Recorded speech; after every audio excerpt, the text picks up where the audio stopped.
नमस्कार, आप देख रहे हैं आरएसएम न्यूज। चलिए बिना टाइम वेस्ट किए देखते हैं मध्य प्रदेश की बड़ी खबरें बिल्कुल फटाफट अंदाज में, एकदम सीधी, सटीक और असरदार।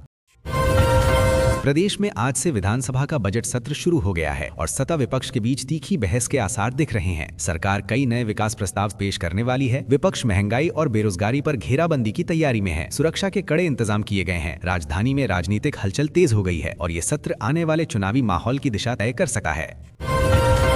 मुख्यमंत्री मोहन यादव ने विकास योजनाओं की समीक्षा बैठक की, जिसमें अधूरे प्रोजेक्ट्स को समय सीमा में पूरा करने के निर्देश दिए गए। अधिकारियों को लापरवाही पर सख्त चेतावनी मिली। ग्रामीण सड़कों और सिंचाई परियोजनाओं पर खास जोर दिया गया। निवेश बढ़ाने की रणनीति पर चर्चा हुई। युवाओं के लिए रोजगार योजनाओं का खाका तैयार हुआ और सरकार ने तेज फैसलों का संकेत दिया।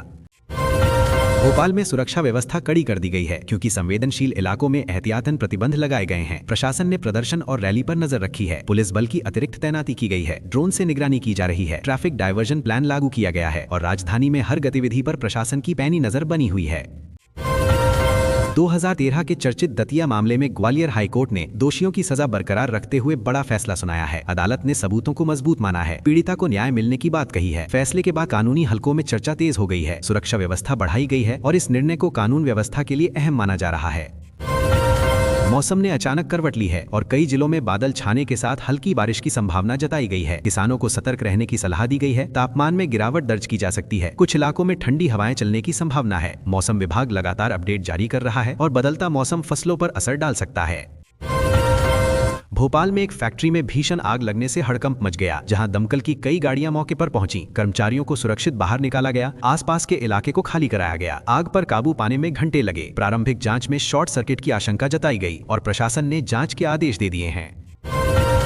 इंदौर में निवेशकों की बड़ी बैठक आयोजित हुई, जिसमें उद्योग विस्तार पर जोर दिया गया। आईटी और मैन्युफैक्चरिंग सेक्टर में नए प्रस्ताव आए। स्थानीय युवाओं को प्राथमिकता देने की बात कही गई। स्टार्टअप नीति पर चर्चा हुई। शहर को आर्थिक हब बनाने की रणनीति बनी और सरकार ने निवेशकों को हर संभव सहयोग का भरोसा दिया। उज्जैन के महाकाल वन मेले में 65 मिलियन वर्ष पुराने जीवाश्मों की प्रदर्शनी लोगों के आकर्षण का केंद्र बनी हुई है। छात्र बड़ी संख्या में पहुंच रहे हैं। पर्यटन विभाग ने विशेष प्रबंध किए हैं। वैज्ञानिक जानकारी देने के लिए गाइड तैनात किए गए हैं। स्थानीय व्यापारियों को भी फायदा मिल रहा है और ये आयोजन सांस्कृतिक व शैक्षणिक दृष्टि से महत्वपूर्ण साबित हो रहा है।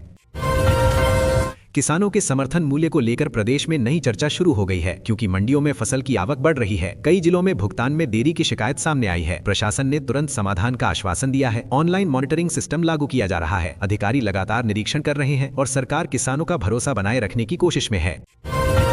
शिक्षा विभाग ने सरकारी स्कूलों में डिजिटल क्लासरूम की नई योजना लागू करने की घोषणा की है, जिससे छात्रों को आधुनिक सुविधाएं मिलेंगी। शिक्षकों को प्रशिक्षण दिया जाएगा। स्मार्ट बोर्ड लगाए जाएंगे। ग्रामीण क्षेत्रों पर विशेष ध्यान रहेगा। बजट का अलग प्रावधान किया गया है और इसका उद्देश्य शिक्षा की गुणवत्ता में सुधार लाना है। स्वास्थ्य विभाग ने प्रदेश के जिला अस्पतालों में नई भर्ती प्रक्रिया शुरू की है, जिससे डॉक्टरों और नर्सों की कमी दूर की जा सके। मेडिकल उपकरणों की खरीद को मंजूरी मिली है। ग्रामीण स्वास्थ्य केंद्रों को मजबूत किया जाएगा। एम्बुलेंस सेवाओं का विस्तार होगा। मरीजों की शिकायतों के लिए हेल्पलाइन सक्रिय की गई है और सरकार बेहतर स्वास्थ्य सुविधाओं का दावा कर रही है। पुलिस विभाग ने अपराध नियंत्रण के लिए विशेष अभियान शुरू किया है, जिसके तहत वांछित आरोपियों की धरपकड़ तेज हुई है। साइबर अपराध पर फोकस बढ़ाया गया है। महिला सुरक्षा के लिए पेट्रोलिंग बढ़ी है। सीसीटीवी नेटवर्क मजबूत किया जा रहा है। जिलों में समीक्षा बैठकें हो रही हैं और कानून व्यवस्था सुधारने का संदेश दिया गया है। खेल विभाग ने राज्य स्तरीय प्रतियोगिताओं की तैयारी तेज कर दी है, जिसमें युवाओं को मंच देने पर जोर है। ग्रामीण प्रतिभाओं की खोज की जा रही है। स्टेडियमों के उन्नयन का काम शुरू हुआ है। कोचिंग कैंप लगाए जा रहे हैं। खिलाड़ियों को आर्थिक सहायता दी जाएगी और प्रदेश को खेल मानचित्र पर मजबूत बनाने की योजना बनाई गई है।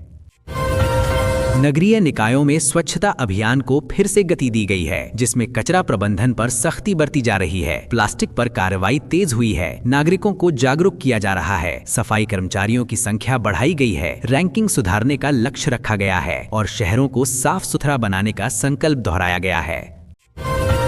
प्रदेश में महिला स्व सहायता समूहों को सशक्त बनाने के लिए नई आर्थिक सहायता योजना शुरू की गई है, जिससे ग्रामीण महिलाओं को आत्मनिर्भर बनाने का लक्ष्य है। लोन प्रक्रिया आसान की गई है। प्रशिक्षण कार्यक्रम आयोजित होंगे। स्थानीय उत्पादों को बाजार दिलाने की तैयारी है। सरकारी खरीद में प्राथमिकता मिलेगी और ये पहल ग्रामीण अर्थव्यवस्था को मजबूती दे सकती है। तो ये थी आज की बड़ी खबरें फटाफट अंदाज में। ऐसी ही तेज और भरोसेमंद अपडेट्स के लिए जुड़े रहिए RSM न्यूज के साथ। वीडियो को लाइक करें, शेयर करें और चैनल को सब्सक्राइब जरूर करें। हम लाते रहेंगे हर खबर सबसे पहले, सबसे तेज। धन्यवाद।